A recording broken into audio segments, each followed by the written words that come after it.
लेकिन मेरे आप लोगों को जो डोसोलॉजी का चैप्टर था वो समझ में आ गया होगा दोस्तों। जब हम आगे का साइंस स्टडी करेंगे तो आपको बहुत सारी चीजें लाइव में देखने को मिलेगी दोस्तों। हम कई लोग बोलते हैं कि आपकी इलेक्ट्रोमैथी की रेमेडीज को जब आप पोटेंटाइज करते हो तो वो एज इट इज काम करती है जैसे होम्योपैथ करती है।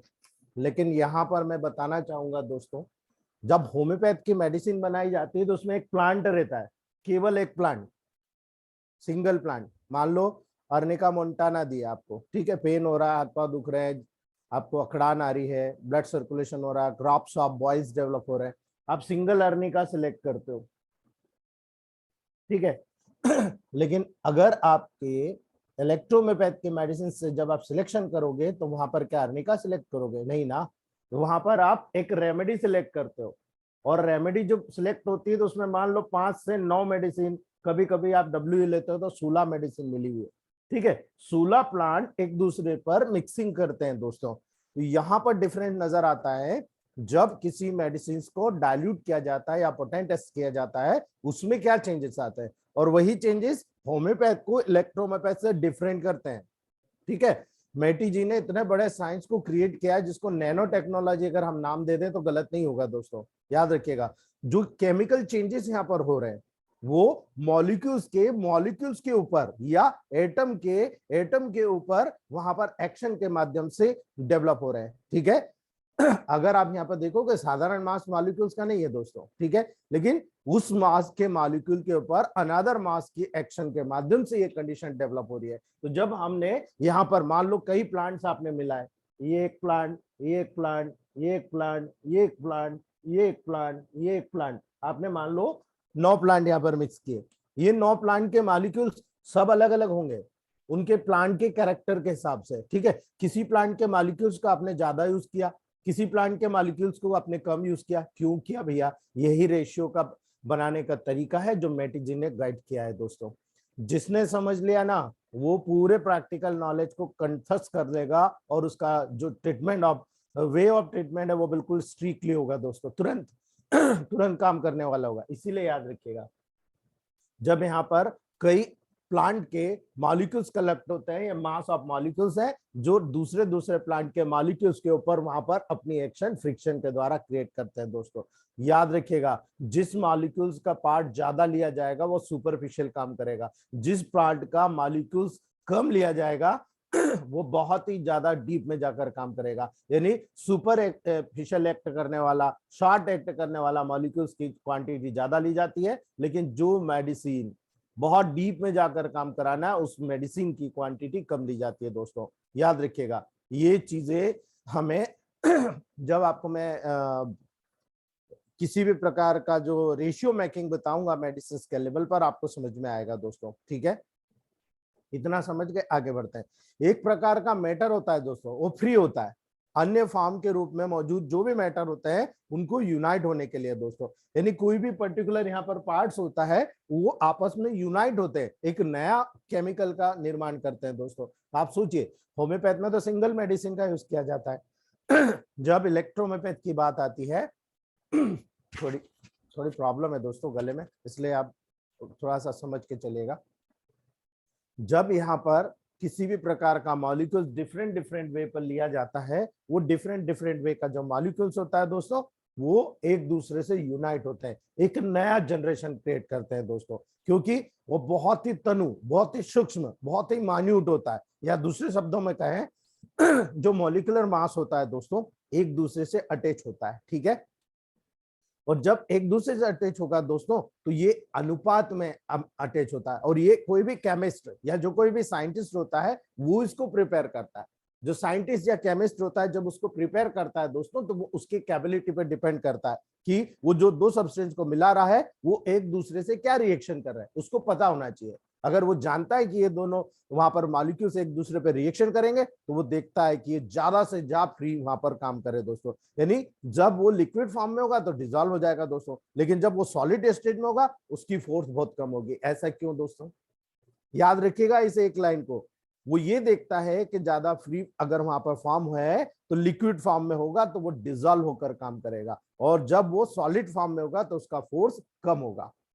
कम होगा तो केवल पर्टिकुलर पार्ट पर जाकर काम करेगा और पर्टिकुलर पार्ट को एनर्जी प्रदान करेगा, न्यूट्रिशन प्रदान करेगा दोस्तों। अतः हम कह सकते हैं दोस्तों, ड्राई स्टेट की तुलना में सॉल्यूशन में इफेक्ट एक्वायर्ड या प्रोड्यूस होते हैं। याद रखिएगा दोस्तों इस बात को। इसीलिए जितने भी साइंस है इलेक्ट्रोमैथ के लेवल पर, जितने भी इलेक्ट्रोमैथेटिक साइंटिस्ट है, वो यही कहते हैं ड्राई स्टेट की तुलना में आप उसको सॉल्यूशन में यानी घोल कर आप जब देते हो या उसको डाइल्यूट करके देते हो या पोटेंटाइज फॉर्म में देते हो, वो बहुत ही ज्यादा बेटर इफेक्ट प्रोड्यूस करता है अन्य किसी भी ट्रीटमेंट के देने की तुलना में। अर्थात आप ग्लोबल चूसने को दे रहे हो, उसका इफेक्ट शॉर्टली होगा, कुछ समय के लिए, ठीक है, न्यूट्रिशन के भी आप पर होगा, किसी डिसीज को रोकने के हिसाब पर होगा, लेकिन कंप्लीट क्योर तब होगी जब आप उसी मेडिसिन को डाइल्यूट फॉर्म में दोगे। क्यों ऐसा क्यों कहा जा रहा है? क्यों?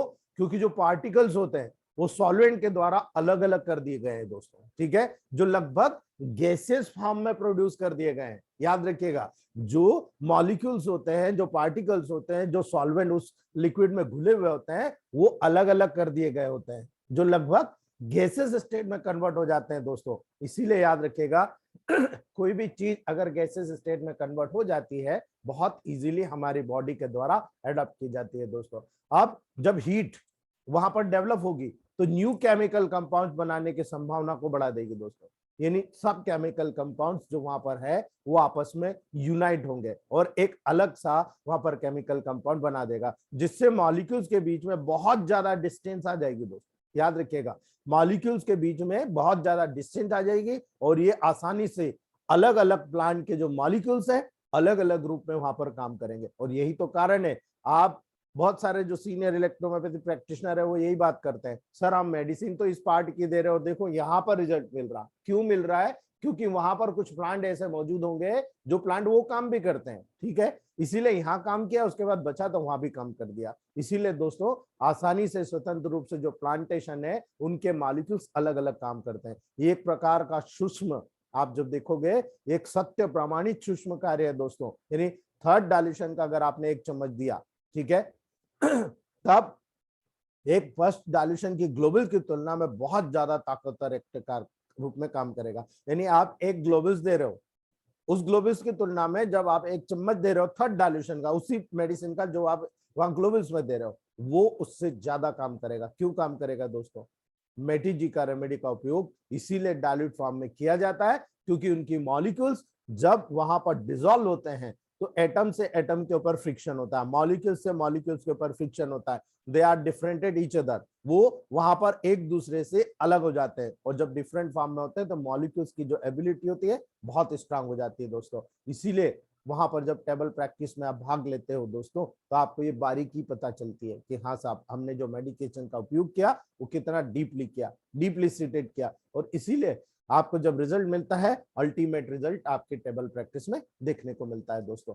इसलिए हम जान लेते हैं कि दोस्तों बहुत कम डोज का जो पावर होता है क्या होता है, ठीक है, आपको याद रखना है जब बहुत कम डोज देते हो उसका पावर कितना होता है दोस्तों।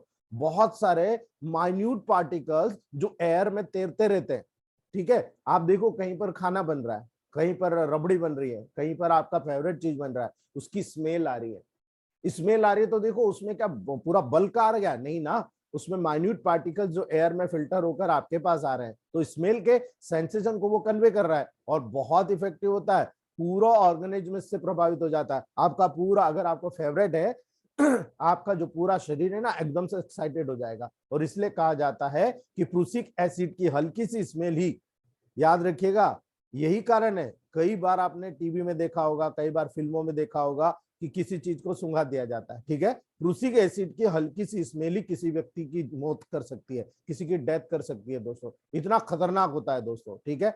इसीलिए कोई भी व्यक्ति 20 सेकंड में मर सकता है उससे, तो ये बहुत डेंजरस कंडीशंस होती है स्मेल की। इसीलिए हमने इलेक्ट्रोमैथेट में वर्क किया है दोस्तों, मैंने 25 साल से वर्क किया है और अभी 3 साल से मैं बिल्कुल फ्रिक्वेंटली काम करता हूं क्योंकि मुझे स्मेल की बहुत सारी बारीकियां मालूम पड़ गई और इसीलिए मैं बहुत सारी चीजों को वहां पर जनरेट करा और बहुत सारे स्मेल थेरेपी को जनरेट किया हूं जो तुरंत 10 मिनट में आपके पेशेंट को रिलीफ देता है और ये जादू की झप्पी होती है मुन्ना भाई एमबीबीएस की तरह दोस्तों, हम भी वो चीज को यूज करते हैं।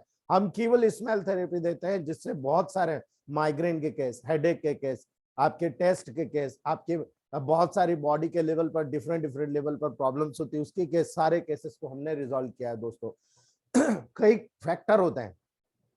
जब आप रशियन लेदर के बारे में जानोगे दोस्तों, रशियन लेदर जो होता है वो बेल्ट के स्मेल से रूम में माउल्ड यानी फंगाई की ग्रोथ करने की क्षमता को ही रोक देता है। अब आप सोचिए, जो रशिया में बेल्ट तैयार होता है उसकी जो स्मेल होती है रूम में, किसी भी प्रकार के मोल्ड या फंगाई के ग्रोथ को वहां पर रोक देता है। और यही कारण है दोस्तों, बहुत सारे जगह पर उस बेल्ट का उपयोग किया जाता है जहां पर नमी रहती है दोस्तों। इसीलिए कोलरा के जो टीनी बैसिलाई होते हैं, जिसे हम छोटे होने के कारण बहुत से माइक्रो स्कूप में आप जब देखते हो तो वहां पर 700 डायमीटर के मैग्नीफाइंग से ही देख सकते हो, उसके अलावा आप देख नहीं सकते उसको नॉर्मल से। इसी के साथ दोस्तों, जो जम वहां पर कंज्यूम करते हैं वो भी तो इसमें ही होंगे, स्मॉल पॉक्स या इन्फ्लुएंजा, ठीक है। अगर वो स्ट्रांग मैन है, उसकी हेल्थ बहुत अच्छी है, उसकी इम्यूनिटी पावर बहुत अच्छी है, ऐसे केसेस में जब आप देखोगे स्मॉल पॉक्स या इन्फ्लुएंजा के वायरस वहीं टूट जाएंगे, आगे जा ही नहीं पाएंगे। लेकिन जिसकी इम्यूनिटी कमजोर है ना, उसमें तो डेंजरसली इफेक्ट क्रिएट करते हैं। सेम प्रोसेस यहाँ पर आपको मेडिसिन की है दोस्तों, यानी किसी व्यक्ति या पेशेंट की ससेप्टेबिलिटी डिसीज के द्वारा माइन्यूट फोर्सेस के एक्शन के द्वारा वहां पर अत्यधिक अगर बढ़ा दी जाए, यानी थोड़ा सा ही बैक्टीरिया वायरस उसके शरीर में पहुंचा और उसकी एबिलिटी को प्रभावित कर दिया दोस्तों, तब हम कभी कभी स्ट्रीट में बैठ जाते हैं। हमें ऐसा लगता है कि यार अब हम ठीक होंगे कि नहीं होंगे, लेकिन जब आप इलेक्ट्रोमेपैथ के संपर्क में आते हो दोस्तों, तो आप देखिएगा वो साउंड की टीनी वेव उसके द्वारा होने वाले वाइब्रेशन को भी अगर सहन नहीं कर पा रहा है, तो हम प्राय रूम की जो वाइंड, या आप देखते हो ना कई पेशेंट ऐसे होते हैं, अरे लाइट मत चालू कर, अरे खिड़की बंद कर, हवा आ रही है, मतलब सहन नहीं कर पा रहे किसी चीज को। तो वो दर्शाता है कि इसकी सेंसिबिलिटी या इम्यूनिटी पावर बहुत लो है। क्यों? क्योंकि लाइट की रेस की वो टॉलरेट ही नहीं कर पा रहा है, ठीक है। तो ये कंडीशन जब आपके पास कोई पेशेंट लेकर आता है, आपको टेंशन लेने की जरूरत नहीं दोस्तों, डब्ल्यू है ना, आप डब्ल्यू का प्रयोग अपने प्रोटोकॉल में कीजिएगा। एक प्रकार की स्ट्रेंथ होती है दोस्तों, ठीक है, एक प्रकार की स्ट्रेंथ होती है यदि वो इस एजेंट के एक्शन के द्वारा ससेप्टेबल होता है, जो कि बाहरी होता है दोस्तों, वो एजेंट के एक्शन के प्रति इक्वली ससेप्टेबल होता है, जो कि लाइफ के करंट को फ्लो करने वाले ब्लड और लिम्फ होता है ना, उसके माध्यम से शरीर में प्रवेश करता है, तो उसी के माध्यम से शरीर से बाहर निकलेगा। और ये प्रूफ होता है कि इलेक्ट्रोमेपैथ ट्रीटमेंट के माध्यम से vitiation of the lymph and blood is the causes of disease का protocol complex body, complex medicine और कॉम्प्लेक्स डिसीज को क्योर करने में सक्षम होता है, ये प्रूफ होता है दोस्तों। इसीलिए जब आप इस सूक्ष्म का पावर आप जनरेट करते हैं दोस्तों, तो आपको याद होना चाहिए हेल्दी सब्जेक्ट पर आपको देखने को मिलेगा, यानी एट्रोपिन का सॉल्यूशन। अब आपको पता है ना दोस्तों, एट्रोपिन का उपयोग मॉडर्न साइंस भी करता है।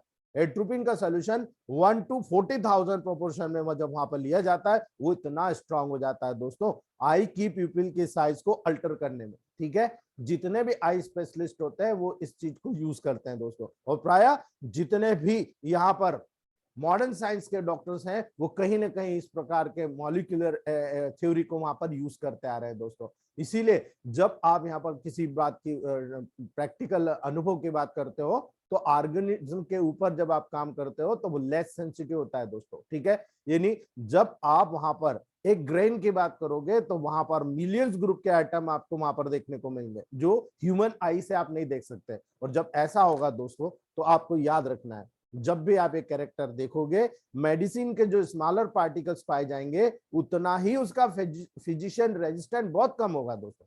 जो फिजिकल रेजिस्टेंट आप देखोगे ना, उसका फिजिकल रेजिस्टेंट बहुत कम होगा। यदि उन्हें आप डाइल्यूट करोगे तो वो टिश्यू के माइन्यूट से माइन्यूट स्ट्रक्चर में भी चला जाएगा, और उनमें से केवल माइन्यूट मॉलिक्यूल ही इन्फेक्टेड पार्ट के कैपिलरी में से पास होकर वहां पर पहुंच जाएगा, ठीक है।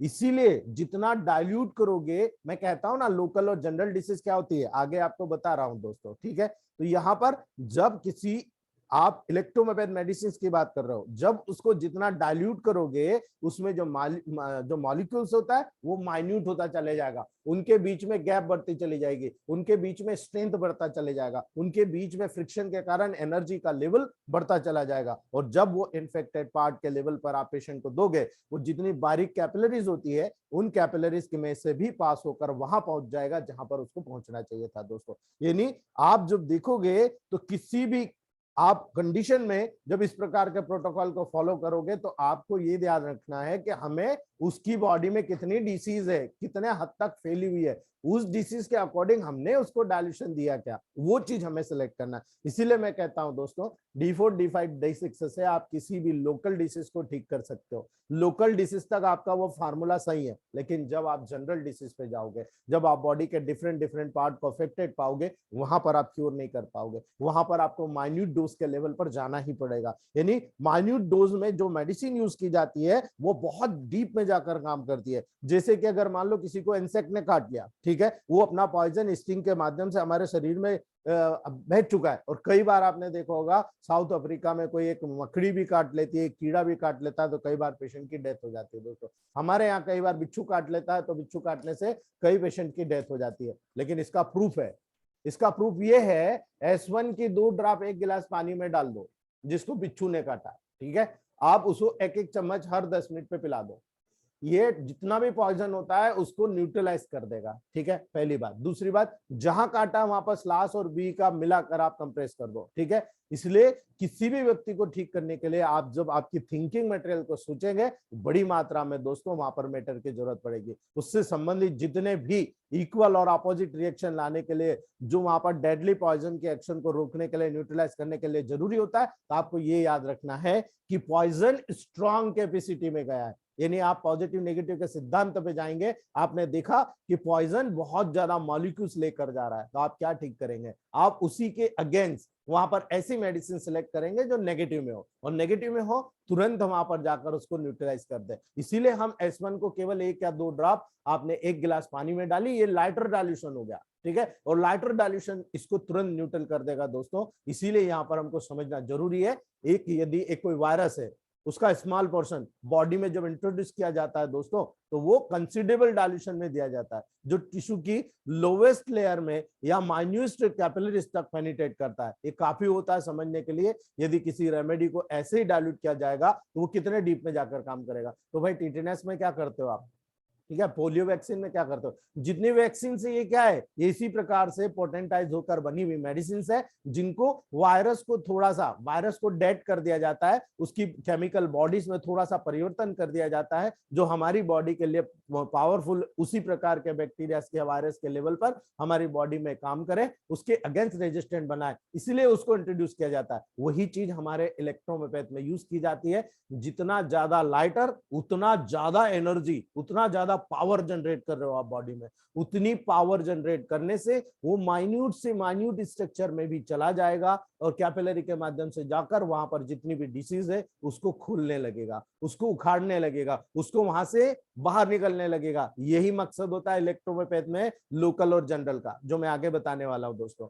जब आप किसी पार्ट के लेवल पर डायग्नोस करोगे, तो इलेक्ट्रोमेपैथ में डायग्नोस्टिक टूल क्या है, हम पैथोलॉजिकल इन्वेस्टिगेशन को कुछ नहीं मानते दोस्तों, वी कुडंट इट, हम बिल्कुल नहीं मानते। हम ये मानते हैं कि हमारा जो वहां पर डीप में जाकर जो काम कर रहा है वो क्या काम कर रहा है दोस्तों। इसीलिए हमें यहाँ पर याद रखना है, जब रेमेडी का इफेक्ट देखोगे तो रेमेडी का फर्स्ट इफेक्ट बहुत ही उम्मीद की भावना को जगा देता है दोस्तों। इसीलिए याद रखिएगा, जब आप वहां पर रेमेडी यानी इलेक्ट्रोमेपैथ रेमेडी का उपयोग करते हो, तो आपको खास तौर से ध्यान रखना है, अगर आपने वहां पर गलत रेमेडी उपयोग किया तो एग्रावेशन हो जाएगा। लेकिन एग्रावेशन हो रहा तो भी आपको खुश होने की जरूरत है, मेडिसिन सही है, डोज गलत दिया हमने दोस्तों। इसीलिए जो डिफरेंट सिम्टम्स वहां पर इंडिकेट करते हैं, वो इंडिकेट आपको जानना जरूरी है। इलेक्ट्रोमेपैथ के बिहाफ पर जानना जरूरी है। मॉडर्न साइंस में तो आप लोग कहीं पे भी कुछ भी सीख सकते हो, लेकिन इलेक्ट्रोमेपैथ के अकॉर्डिंग किसी डिसीज के सिम्टम कैसे आएंगे, कैसे कोरिलेट करोगे कि लोकल है जनरल है, वो आपको देखने की जरूरत है दोस्तों। जो पॉइजन होता है वो सिस्टम में जल्दी जल्दी शरीर से बाहर निकालना पड़ेगा आपको दोस्तों। याद रखिएगा, जब इलेक्ट्रोमेपैथ रेमेडी दी जाती है, तो जितने भी पॉइजन्स होते हैं, जितने भी ऑब्स्टिकल होते हैं जो रुकावट पैदा कर रहे हैं हीलिंग के टेंडेंसी में, उनको हमारा बॉडी से जल्दी जल्दी बाहर निकाला जाता है। ये सबसे बड़ा इंपैक्ट होता है दोस्तों। अगर आप इस इंपैक्ट को समझ गए तो आप समझ जाएंगे, यही कारण है जब मेडिसिन देते हो पर्सपायरेशन बढ़ जाता है, पसीना बढ़ जाता है, स्लाइट इरप्शन, थोड़े थोड़े इरप्शन बाहर आने लगते हैं। इसलिए कई लोग ऐसे हैं जिनको ये समझ में ही नहीं आता है, बोलने के बाद, समझाने के बाद में भी डॉक्टर्स बाद में कहते हैं अरे सर मैंने मेडिसिन दी सारा बाहर आने लग गया। अरे भाई, आपने जो मेडिसिन दी वो करेक्ट है, डाइल्यूशन चेंज कर दो, 10 ड्रॉप दिया 2 ड्रॉप कर दो, ठीक है। तो यहाँ पर इरेशन जो होता है वो बाहर आने लगता है, जितना पेनलेस डायरिया के रूप में वहां पर डेवलप हो जाता है। कई बार ऐसा होता है कि कुछ कंडीशन में जब आप मेडिसिन सेलेक्ट करते हो स्टमक और इंटेस्टाइन की, तो थोड़ा सा पतला दस्त होता है, डायरिया होता है, ठीक है। वो वहां पर सावधानी रखने की जरूरत जरूर है, लेकिन ज्यादा मात्रा में ज्यादा समय तक अगर निकले तो आपको प्रॉब्लम है। लेकिन अगर 2-3 दिन में अगर वो करेक्ट हो जाता तो आप समझ जाइए कि इसके डाइजेशन में बहुत ज्यादा मल जमा हुआ था, वो मल हमारी मेडिसिन ने निकाल दिया। लेकिन 2-3 दिन से ज्यादा अगर किसी को होता है, तब आप वहां पर H10C4W देकर देखिएगा। अगर H10C4W से करेक्ट हो रहा है, मतलब उसको डायरिया वाकई में हुआ था, ठीक है। ये कंडीशन आपको टेबल प्रैक्टिस में देखने को मिल जाएगी दोस्तों। इसीलिए याद रखिएगा, हमारी मेडिसिन किसी में कोई साइड इफेक्ट नहीं करती। पहली बात, आप बच्चे को दो, बूढ़े को दो, पूरी मेडिसिन पिला दो, पूरा ये 60 ml आपने जो भर के रखा पूरा पिला दो, उससे कुछ भी नहीं होगा।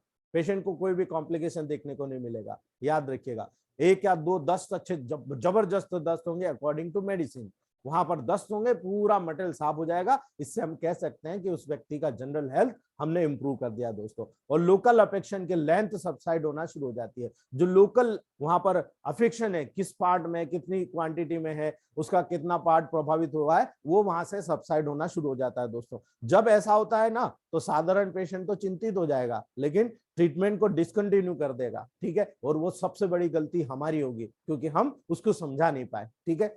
इसीलिए ये बारीकियां आप उसको समझा दो पहले से, कि अगर थोड़ी बहुत तकलीफ बढ़े तो घबराना नहीं। आप हमारी मेडिसिन से बॉडी में जो गंदगी पड़ी रहती है वो बाहर निकलती है। अगर आपको 2-3 दिन में वो रुक जाए तो कोई दिक्कत नहीं, आप मेडिसिन कंटिन्यू करिएगा। अगर नहीं रुके तो आप इसी मेडिसिन को 2-2 ड्रॉप, अभी हमने 10-10 ड्रॉप दिया, फिर 2-2 ड्रॉप कर दीजिएगा, ठीक है। वो भूल जाता है कि उसे कोई भी वहां पर क्योर संतुष्टिदायक नहीं लगेगी, क्योंकि ऐसा पेशेंट 10 डॉक्टरों से गुजर के हमारे पास आएगा जो कि कंप्लीटली क्योर करना चाहेगा, लेकिन वो ये नहीं सोचता है कि मेरे शरीर में इतनी गंदगी में दबा के घूम रहा हूं, ठीक है। हमको बताना पड़ेगा कि भाई आपके शरीर में इतनी इतनी प्रॉब्लम्स है, इतनी प्रॉब्लम्स वहां पर कंप्लीट है। उसको धीरे धीरे जब भी बाहर निकालेंगे, जब तक उसकी ब्लड वेसल्स क्लियर नहीं होगी, जब तक उसकी पूरी बॉडी के ऑर्गन्स क्लियर नहीं होंगे, तब इंप्योरिटी छिपी हुई जगह से बाहर आना शुरू करेगी। जो कोने में छिपी हुई थी वो बाहर आना शुरू करेगी, और ये बहुत महत्वपूर्ण होता है उस पेशेंट को कंप्लीट क्योर करने के लिए। इसीलिए इलेक्ट्रोहोम्योपैथ फिजिशियन अपने आप में परफेक्ट होना चाहिए, समझ में आना चाहिए कि ऐसा होगा, और होगा तो पेशेंट को पहले बताओ कि ऐसा होगा। आप नेगेटिव में नहीं जाएंगे कभी भी, कभी भी पेशेंट टूटेगा नहीं आपका, नहीं डॉक्टर ने कहा था। क्योंकि पेशेंट जो ना पत्थर की लकीर को समझता है। डॉक्टर ने कहा 3, आप कभी भी किसी डिसीज को ठीक करते समय मत देना कि भाई मैं 3 महीने में ठीक कर दूंगा, हाँ बिल्कुल कर दूंगा। 3 महीने बाद बोलेगा सर 3 महीने का कहा था, 3 महीने तो हो गए, अभी तो 25% भी फायदा नहीं है। क्या करोगे दोस्तों? क्या क्रॉनिक डिसीज 3 महीने में ठीक हो रही क्या? आपको पता है अंदर कितने डीप सीटेड है, ठीक है। इसलिए बहुत महत्वपूर्ण होता है दोस्तों, आप क्या चाहते हो। आपका एक एक वर्ड पेशेंट पकड़ के बैठता है। इसीलिए मैं आपको कह रहा हूं समय नहीं देना दोस्तों। जब चीप रेमेडी, आप विशेष रेमेडी को यूज करते हो, तो सिम्टम के चले जाने के बाद में भी कुछ समय आपको ट्रीटमेंट देना चाहिए दोस्तों। यानी कैंसर में स्क्रोफुला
ठीक है दोस्तों, लाइट बंद चालू हो गई थी इसलिए ऐसा हुआ, कोई बात नहीं, फिर से दोस्तों जब आप यहां पर देख रहे हो कि जब भी कभी आपने चीफ रेमेडी दी, मेन रेमेडी दी दोस्तों, तो सिम्टम्स के चले जाने के बाद में भी कुछ समय तक आपको ट्रीटमेंट कंटिन्यू करना चाहिए। क्यों करना चाहिए? रिलैप्स नहीं हो जाए। और इसीलिए कैंसर में आप स्क्रोफलोसो या कैंसरसो ग्रुप की जो मेडिसिन है उसके अंतिम समय तक देना पड़ सकती है, याद रखिएगा, ताकि रिलैप्स ना हो, उसकी लाइफ की क्वालिटी को आप पेलिएट करके डिसीज को वहां पर स्ट्रांग कर सके। इसीलिए दोस्तों सभी केसेस अलग अलग होते हैं और उनके ठीक होने की जो कंडीशन है वो भी अलग अलग होती है। यानी कभी तो केवल इलेक्ट्रिसिटी का उपयोग ही आप एक्सटर्नल कर लीजिए, इंटरनल कर लीजिए, पेशेंट ठीक हो जाता है। कभी कभी वीक या मंथ भी लगते हैं, कभी कभी डिसीज को कंप्लीट क्योर करने के लिए सालों लगते हैं दोस्तों। इसीलिए जब आप किसी टेबल प्रैक्टिस के लेवल पर आप जाते हो तो आपको वहां पर हमेशा याद रखना दोस्तों, ये पूरे प्रोटोकॉल्स आपको वहां पर फॉलो करने पड़ेंगे।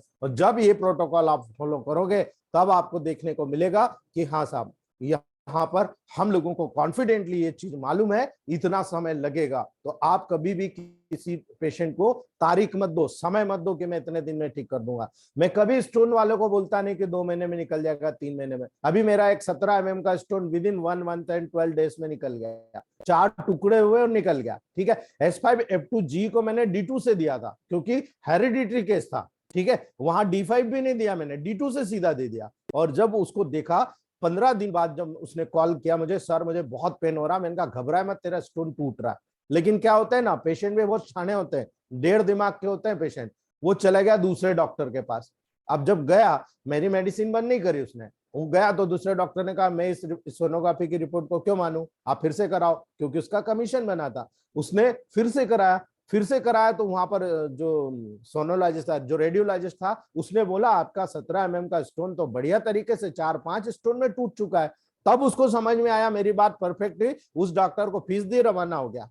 उसका ट्रीटमेंट नहीं लिया उसने, और मेरा ट्रीटमेंट लिया है। और 1 महीने 12 दिन के बाद में कंप्लीट वहां पर उसका पूरा जितना भी मटेरियल था सब निकल गया है। और अभी मैंने S5 का 10,000 उसको दिया है 7 डेज के लिए, ताकि वहां पर रिपीट स्टोन ना हो। तो ये आपकी क्वालिटी के ऊपर, मैंने उसको 6 महीने का समय कहा था कि 6 महीने में विदाउट इरिटेशन, बिना रगड़ के, बिना किसी नुकसान के आपको स्टोन निकाल दूंगा। और पूरा स्टोन निकल गया। जैसे ही सोनोग्राफी करा के दूसरे दिन आया, 4 mm का स्टोन निकला। तीसरे 4-5 दिन बाद उसको 2 से 2 mm के 2 से 3 स्टोन निकले। धीरे धीरे करके उसको समझ में आ गया कि इलेक्ट्रोहोम्योपैथी क्या है और कैसे काम करती है। अभी उसने मेरे पास 4 पेशेंट भेजे दोस्तों। इसीलिए मैं कहता हूं, एक पेशेंट को क्योर करो, 10 पेशेंट आप निश्चित मान लो कि वो अपने जीवन काल में 1 साल के अंदर वो पेशेंट आपको 10 पेशेंट देगा, 100 भी दे सकता है।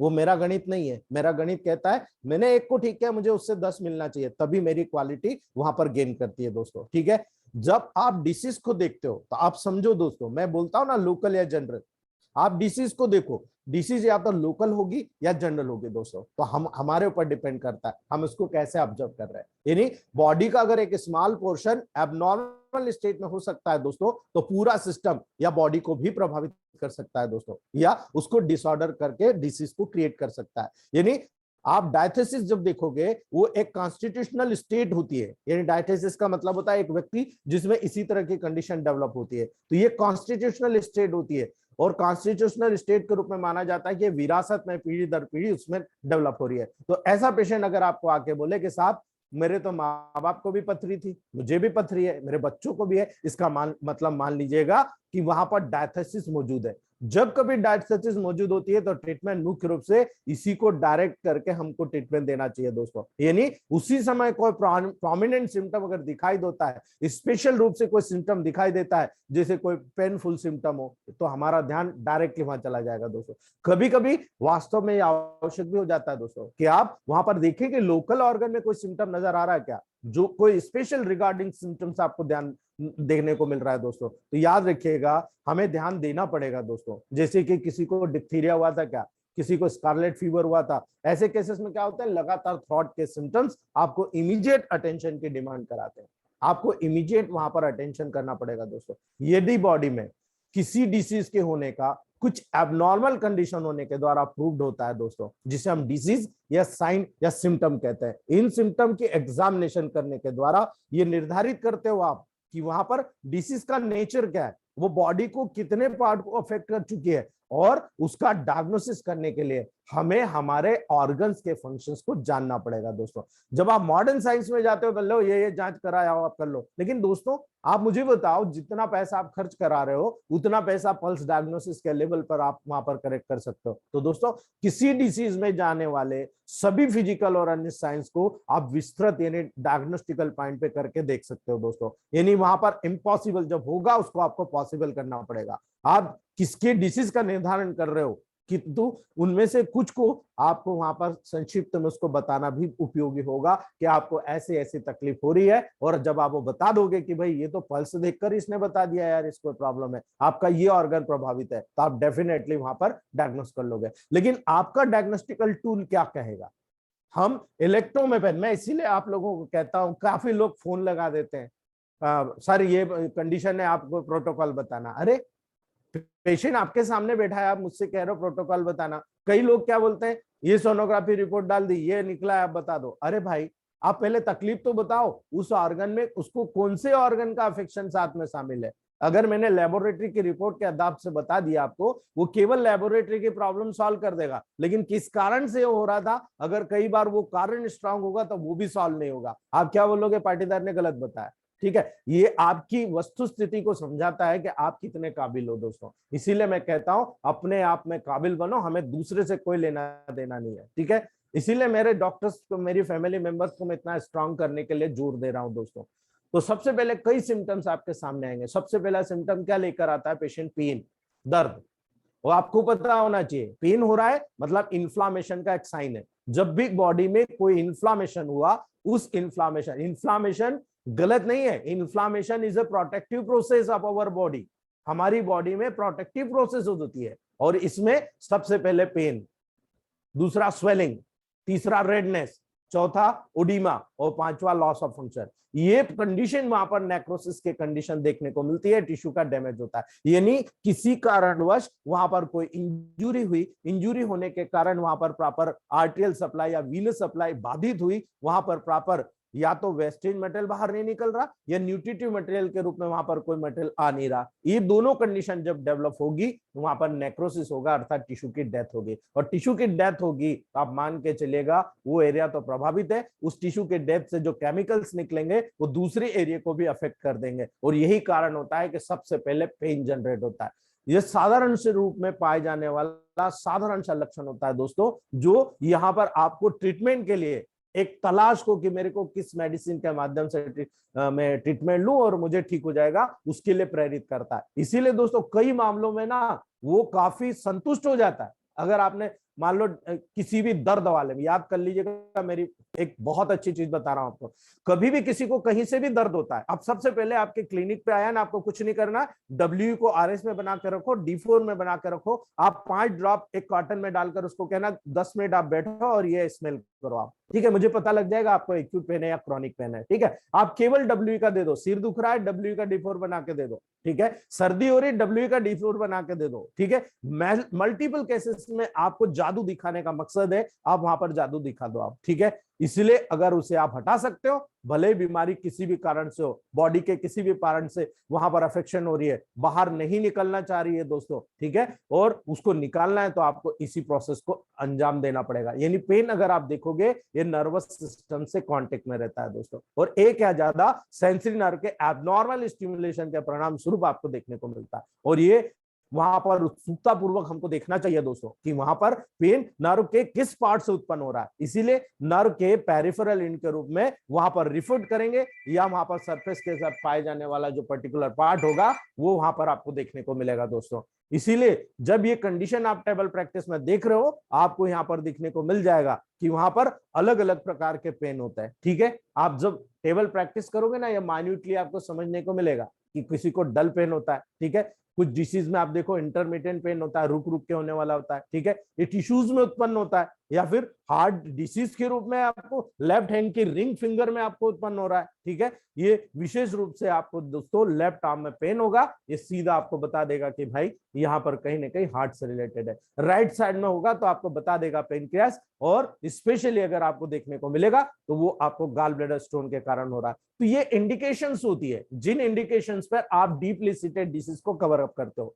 इसीलिए दोस्तों इंडाइजेशन के द्वारा ही, अगर मान लो किसी को इंडाइजेशन हो रहा है, ठीक है, आपको मैं एक सिंपल सा उदाहरण बताऊं, आपको बहुत इजीली समझ में आएगा।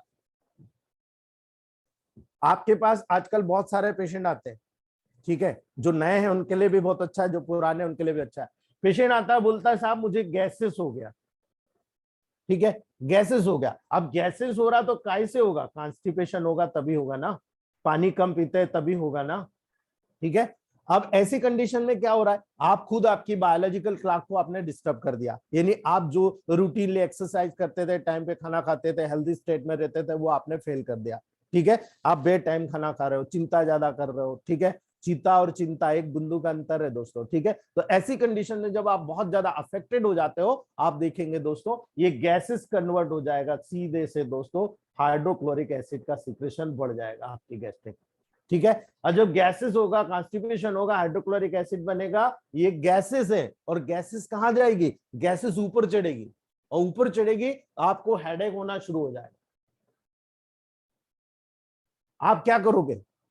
आप किस चीज का ट्रीटमेंट करोगे? हेडेक का करोगे या गैसेस का करोगे? ये आपकी क्वालिटी पे निर्भर करता है, इसीलिए मैं आपको समझाने की कोशिश कर रहा हूं। आपकी क्वालिटी पे निर्भर करता है कि आप यहां पर कैसे कवर करोगे दोस्तों। आपको यहां पर एल्कलाइन मीडियम बनाना पड़ेगा, क्योंकि एसिडिक मीडियम हो गया। आपका ब्लड का जो पीएच होता है वो 7.4 होता है, इसमें 80% एल्कलाइन और 20% एसिडिक होता है। लेकिन यहां पर जब हाइड्रोक्लोरिक एसिड हो रहा है, ये 20% बढ़ रहा है, 80% घट रहा है। आपको करना क्या है? आपको एल्कलिनिटी को डेवलप करना है, ये मेन मकसद होना चाहिए आपका। तो हमारी जितने भी प्लांट से यूज किया जाता है उसमें होता क्या है? प्लांट में ज्यादातर क्षारीय कंटेंट होता है, ठीक है, अल्कलाइन कंटेंट होता है। तो आप जो प्लांटेशन की थेरेपी करते हो तो क्या आप फेल हो जाओगे? सबसे पहले तो आप यहां पर पास हो गए, अगर आपने केस हैंडल ले लिया तो हो गए, लेकिन मेडिसिन सिलेक्शन करना आपको जरूरी है, क्योंकि यही हेडेक धीरे धीरे अगर ज्यादा समय रहने लग जाएगा, आप बार बार पेन किलर खाओगे, बार बार खाओगे, और जब बार बार आप पेन किलर खाओगे तो धीरे धीरे आपको आदत पड़ जाएगी।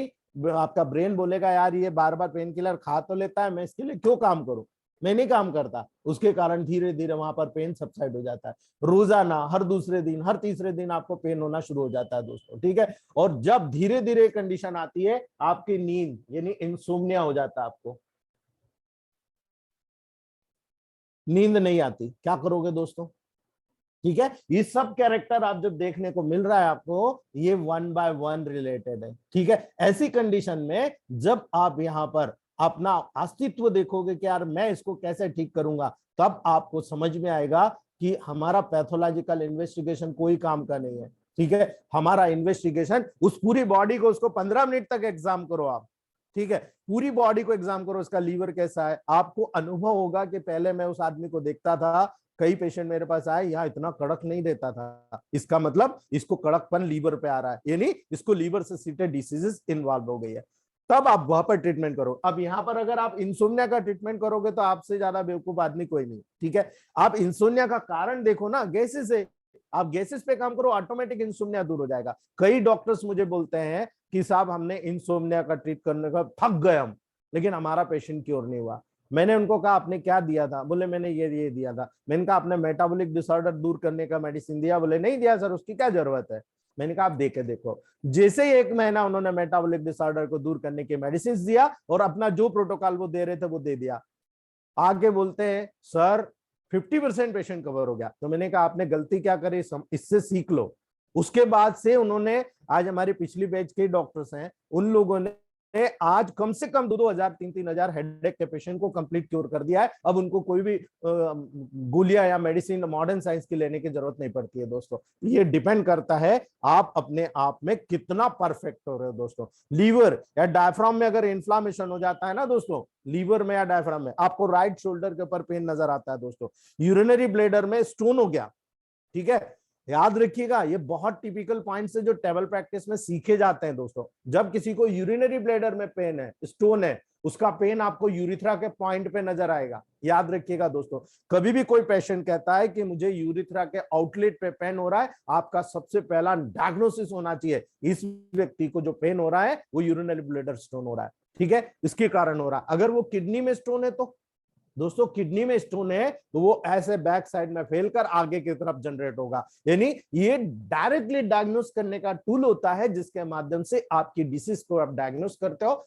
एक्यूट है, क्रॉनिक है, सब एक्यूट है, हमें क्या करना है, हमारे पास तो एक्यूट, क्रॉनिक, डिजनरेटिव, डिस्ट्रक्टिव और स्पेशल कैंसर का हमारे पास तो 10 डाल्यूशन है, 10 डाल्यूशन पे हम काम कर जाएंगे। बाकी का जो हाई डाल्यूशन है उनका उपयोग करके हम डिसीज को लोकल से जनरल के कैरेक्टरी में हम लोग रोक देंगे। दोस्तों अब लोकल जनरल क्या होता है मैं आगे बता रहा हूं। दोस्तों जब किसी प्रकार से हिप की डिसीज होती है, ठीक है, जब हिप की डिसीज होगी, आपके हिप रीजन की डिसीज होगी ना, आपको जोड़ों में, नी जॉइंट में पेन होना शुरू हो जाएगा। याद रखिएगा इस बात को, आपके सिम्टम्स मैच कीजिए। मैं हमेशा कहता हूं टेली करना सीखिए, आप कोरिलेट करना सीखिए कि फिजियोलॉजिकल, एनाटॉमिकल, पैथोलॉजिकल बैकग्राउंड पर। अब आप देखो हिप डिसीज हो रही है, आप देखो वहां पर फिजियोलॉजी प्रभावित हो गई है, पूरे जो हिप रीजन के अंदर, पेल्विक कैविटी के अंदर जितने ऑर्गन्स होते हैं उनकी, और उसके कारण आप देखो बोन भी प्रभावित हो गई। बोन भी प्रभावित हो गई तो देखो उसका रिफर्ड पेन कहां आ रहा, नी पर आ रहा। तो दोस्तों आपको ऐसी तमाम कंडीशंस को क्यूर करने के लिए वही मेडिसिन सिलेक्ट करना। आपको नी पर के जॉइंट की मेडिसिन नहीं देना है, आपको हिप रीजन से रिलेटेड डिसीज है उसकी मेडिसिन देना है। लेकिन किसी को हिप रीजन की प्रॉब्लम नहीं है, केवल नी जॉइंट की प्रॉब्लम है, तब आपको नी जॉइंट के लेवल पर काम करना है। दोस्तों इसी प्रकार से जब आप किसी ब्राइट डिसीज के लेवल पर जाओगे, किडनी की डिसीज के लेवल पर जाओगे, तो दोस्तों हेड के बैक साइड में सीवियर पेन होता है। याद रखिएगा जब ब्राइट डिसीज यानी किडनी की डिसीज होती है, हेड के बैक साइड में बोची जिसको बोलते हैं ना, नाना पाटेकर का रोल है छोटा मजक, ठीक है, इस छोटे मजक में आपको पेन होना शुरू हो जाएगा दोस्तों। और जब होगा बहुत सीवियर होगा, आपको वॉमिटिंग होगा, आपको समझ नहीं आएगी, आप बिस्तर पे लेटोगे जब जाके कवर होगा। दोस्तों इसीलिए याद रखिएगा कई बार में क्लोरोसिस के केसेस होते हैं, जब यंग लड़कियों में वहां पर हीमोग्लोबिन कम होता है। दोस्तों उस कंडीशन में नेल में पेन शुरू होता है, ठीक है, और नेल में पेन होगा तो अगर उसको दबाएगा या किसी प्रकार का कोशिश करेगा, सीधे हेडेक होना शुरू हो जाता है। दोस्तों ठीक है, कई बार सिफिलिटिक कंडीशन जब उत्पन्न होती है दोस्तों, तो उसमें नाइट में लगातार डीप सीटेड क्रशिंग पेन आपको देखने को मिलता है। यानी सिफिलिस का जो बैक्टीरिया होता है ना दोस्तों, आप याद रखिएगा, ट्रिपिनोमा पैलिडम बोलते हैं हम इसको, ठीक है, उस ट्रिपिनोमा पैलिडम की उपस्थिति में नाइट में जितने भी लोग, याद रखिएगा एक बहुत बड़ा फैक्टर है, जब कभी भी किसी को गुप्त रोग होता है या सेक्सुअल ट्रांसमिटेड डिसीज होती है या हेरिडिटरी डिसीज होती है, आप मान के चलिएगा उसके सारे सिम्टम नाइट में एग्रावेट होते हैं। इसीलिए दोस्तों जब भी कोई पेशेंट आपको आकर बोलता है नाइट में मुझे लगातार डीप सीटेड क्रशिंग पेन हो रहा है, ऐसा जैसे तोड़ना मरोड़ना कर दिया, आपका जो भी डोज होगा उसमें वेनेरियो को शामिल कर लीजिएगा, आपका पेशेंट कंप्लीटली क्योर हो जाएगा। ये सिंपल सा प्रोटोकॉल्स होते हैं जिसके अकॉर्डिंग आप वहां पर ट्रीटमेंट करते हो। दोस्तों कई बार जब आप पेशेंट को देखते हो तो पेशेंट आपको बताता है कि साहब मुझे यहाँ सुन्नपन हो रहा है, यहाँ झुंझुनी हो रही, तो आप बोलते हो दूसरा पॉइंट डिसऑर्डर सर्कुलेशन। पहला मैंने पेन बताया, दूसरा मैं आपको बता रहा हूं डिसऑर्डर सर्कुलेशन। दोस्तों आप टेकीकार्डिया, ब्रेडिकार्डिया के लेवल पर जांच करते हो, मैं आपको डायरेक्ट फिजिकल लेवल पर बताता हूं। जब हार्ट बहुत तेजी से काम कर रहा है या बहुत स्लो काम कर रहा है, तो दोस्तों आप देखोगे उसकी पाल्पिटेशन की जो क्षमता होती है इरेगुलरिटीज हो जाएगी, हाइपर में बहुत ज्यादा, हाइपो में बहुत कम हो जाएगी। जब आप इसकी एक्शन को देख रहे हो, आपको कुछ नहीं समझना, आपको ये करना है हार्ट के लेवल को बैलेंस करना। आप A3, C5, WE और B का लोशन बनाए, हार्ट पे मसाज कर दीजिए। ये न्यूट्रल है, आपके न कम या ज्यादा, न्यूट्रल है, हार्ट को बैलेंस कर देगा। लेकिन आपको लग रहा है कि हार्ट बहुत ही कम काम कर रहा है, आप डायरेक्टली A3 को कंप्रेस कर दीजिए, आप पूरा आप मसाज कर दीजिए, 1-2 दिन के अंदर आपका हार्ट बिल्कुल प्रॉपरली धड़कना शुरू कर देगा। दोस्तों ठीक है, ये बहुत मिरेकल काम होता है। आप में से कितने लोग चाहते हैं कि जो मॉडर्न साइंस में जो स्टंट डाले जाते हैं, ये जो पर्टिकुलर कंडीशंस में ब्लॉकेज हो जाता है कोरोनरी आर्टरी के लेवल पर, ठीक है, हार्ट के स्वयं को सबसे पहले आर्टरी निकलती है एओर्टा से, कोरोनरी आर्टरी, वो स्वयं हार्ट को काम करने के लिए न्यूट्रिशन प्रदान करती है। उसी कोरोनरी आर्टरी में अगर ब्लॉकेज हो जाए तो हार्ट कम काम करेगा। डॉक्टर डरा देते हैं 50% काम कर रहा, 80% काम कर रहा। कितने लोग ठीक करना चाहते हो आप? मैं आपको 3 फार्मूले देता हूं और उम्मीद करता हूं पूरे 16 महीने हैं आपके पास। ये तो अभी अपना स्टार्टिंग पॉइंट चल रहा, पहला ही महीना चल रहा, 15 महीने बाकी हैं आपके पास। अब मैं देखता हूं आप कितने पेशेंट को करेक्ट करते हो और इस मेरी जुबान को प्रूव करते हो। मेरे बड़े भाई हैं डॉक्टर संतोष पाटीदार, BHMS है, और मेरे साथ इलेक्ट्रोमेपैथ का उन्होंने मैंने सिखाया उनको, और आज वो जो प्रैक्टिस कर रहे हैं दोस्तों, A3 का D2 नोट कर लीजिएगा आप, A3 का D2 10-10 drop 4 times, C11 when 1 B D6 या सॉरी D5 में दो आप, न्यूट्रल डोज दो आप, D5 इसको 10-10 ड्रॉप 4 टाइम्स, और A3 C5 WEB का लोशन बनाकर हार्ट पर मसाज कराए दिन में 2 टाइम, सुबह शाम।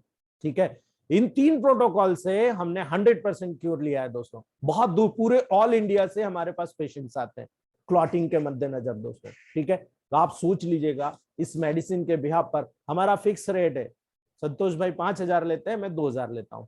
ठीक है, ब्रांडिंग है हमारी, हमने एक प्रोटोकॉल बना रखा है, एक ब्रांडेड उसका बना रखा है मेडिसिन का, बस वो उठा के दे देते हैं हम दोस्तों। ठीक है, हम मिक्स करके बना के तुरंत रखते हैं, हमारे पास रोजाना 4-5 सेट पेशेंट नहीं भी आते हैं, उनका अटेंडर लेकर जाता है। तो आपके लिए भी मैं ओपन चैलेंज कर दिया मैंने आपको, अब यूज करके देखिएगा दोस्तों। ठीक है, यदि हार्ट बहुत तेजी से काम कर रहा है तो आपको वहां पर देखना पड़ेगा कि कारण क्या है दोस्तों। जब आप हेड में देख रहे हो, ठीक है, जब हार्ट तेजी से काम कर रहा है, आप हेड में देखोगे, जिसके फलस्वरूप ब्लड का रश बढ़ जाता है, ब्लड की क्वांटिटी बढ़ जाती है। ऐसा पेशेंट बोलता है कि मुझे ऐसा मालूम पड़ रहा है। लेकिन आपको मालूम होना चाहिए, आपको ये समझना चाहिए कि जब कभी भी हार्ट से ब्लड सप्लाई होती है तो बॉडी के सारे पार्ट में हार्ट के अनुसार सप्लाई होती है, लेकिन ब्रेन के जो सप्लाई होती है ब्रेन के स्वयं के अनुसार होती है। यानी ब्रेन को पूरा जो ब्लड ब्रेन बैरियर होता है वो पूर्ण रूप से निर्धारित करता है मैं किस ब्लड को आने दूं, नहीं आने दूं, किस मेडिसिन को अंदर आने दूं, किसको नहीं आने दूं, ये वो खुद निर्धारित करता है। कई बार आपकी मेडिसिन फेल हो रही है, आपके पर्टिकुलर ब्रेन के लेवल पर जो प्रोटोकॉल सिलेक्ट करते हैं वो फेल हो जाते हैं। आपको कुछ नहीं करना, आप केवल वर्वन को वहां पर ऐड कर लीजिएगा। वर्वन एक ऐसी मेडिसिन है जो पॉजिटिव में भी नर्वाइन है, नेगेटिव में भी मोर नर्वाइन है, इसलिए जब आप वर्वन ऐड करते हो डायरेक्टली ब्रेन की तरफ मेडिसिन चल जाती है उसके साथ में। इसीलिए दोस्तों जब कभी भी आप वहां पर हेड के फलस्वरूप देखते हो, हेडेक हो रहा, बहुत ज्यादा कंजेस्टेड स्टेट प्रोड्यूस हो रही है, ब्लड वेसल्स वहां करेक्ट हो गया ब्रेन में, जब हेडेक हो रहा है दोस्तों, तो आपको क्या मालूम पड़ता है, पेशेंट बोलता है मुझे डल हेडेक हो रहा है, गिडीनेस हो रही है। ठीक है, वहां पर कान में नॉइसेस हो रही है। ठीक है, आइस के लेवल पर मुझे कई बार ऐसा लग रहा है सर कि धब्बा धब्बा दिख रहा, काला काला, लंबा लंबा, पतला पतला, इस प्रकार के धब्बा, ये पेशेंट सिम्टम बोल रहा है। कई बार बोलता है कि मुझे बॉडी में ऐसा लग रहा है यहाँ पर इनलार्ज बैंड्स हो रही है। ठीक है, ऐसी कंडीशन में आप देखोगे कई पेशेंट्स में हिमोरेज भी होता हुआ दिखेगा आपको दोस्तों। ठीक है, कई केसेस में आपको ड्रॉप्सी यानी सूजन भी दिखेगी। कई स्किन डिसीज की टेंडेंसी होती है जहां पर आप देखोगे छोटे छोटे चकते बन जाते हैं, इरिथमिया हो जाता है, एक्जिमा हो जाता है, इसीलिए तो वर्बन वहां काम करता है। ठीक है, याद रखिएगा, इसीलिए तो वर्बन वहां काम करता है। डल हेडेक के लॉट्स ऑफ पेशेंट्स हमने ठीक किए हैं। ठीक है, इसका सबसे बड़ा प्रूवन हमारे जगराज सर है पंजाब में, उन्होंने किया था दोस्तों। हमारे चरणजीत सर है, उन्होंने किया था। 1 लीटर पानी में 1 बूंद वर्बन डाल के हमने पिला दिया दोस्तों पेशेंट को, 105 स्ट्रोक मार के। ठीक है, आरएस से मेडिसिन डाला था, इसलिए स्ट्रोक देना जरूरी है, हमने स्ट्रोक देके दे दिया। ठीक है, हमारे वर्मा सर गुड़गांव में जबरदस्त प्रोटोकॉल का रिजल्ट लिया है। कोई भी डल हेडेक का पेशेंट हमको मिलता है, मेरी गाड़ी में हमेशा पड़ा रहता है। मैंने कई शादियों में, कई कार्यक्रम में गया, किसी काम से गया, वहां पर पेशेंट बोल रहा है कि साहब मुझे डल हेडेक हो गया। मैंने कहा एक काम करो, बिस्लरी खरीद सकते हो? बोले हाँ खरीद सकते हैं, आप लेकर आओ। मैंने 1 बूंद डाला, 105 स्ट्रोक मारा। मैंने कहा अब इसको यही पियो आप मेरे सामने। ठीक है, जैसे ही उसने 1 या 2 गिलास पानी पिया, उसका हेडेक नॉर्मल होना शुरू हो गया। मैंने कहा ये नंबर है, अगर जरूरत पड़े तो मुझे कॉल कर देना, आपको दे दूंगा मैं। ठीक है, आपका प्रमोशन हो रहा है, आपकी 1 ड्रॉप का नुकसान हुआ लेकिन आपका प्रमोशन हुआ। आप सोचिए वो पेशेंट कितने पेशेंट देने वाला आपको। ठीक है, आप उसको पेशेंट के लेवल पर लीजिए, लेकिन फ्री का 1 रुपया आपको, 1 रुपए का आपका जो नुकसान हुआ, आप मत सोचिए, आप देखिए आगे वो कितना पैसा देने वाला है। ठीक है, या आप देखिए उसका आपने कितना पैसा बचा दिया।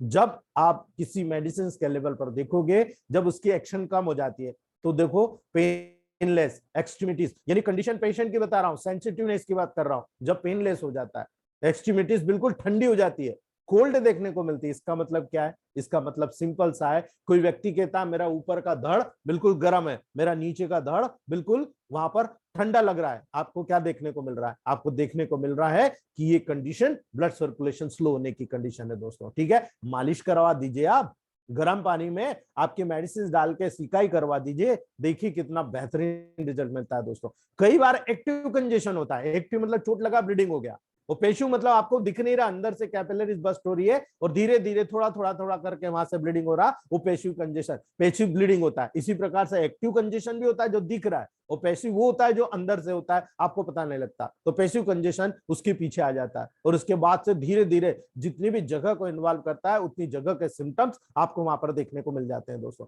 यानी जो एक्टिव कंजेशन के कैरेक्टरिस्टिक के रूप में आप गिनते हो, तो एक्टिव कंजेशन का ट्रीटमेंट पैसिव कंजेशन के ट्रीटमेंट से व्यापक रूप से अलग होगा।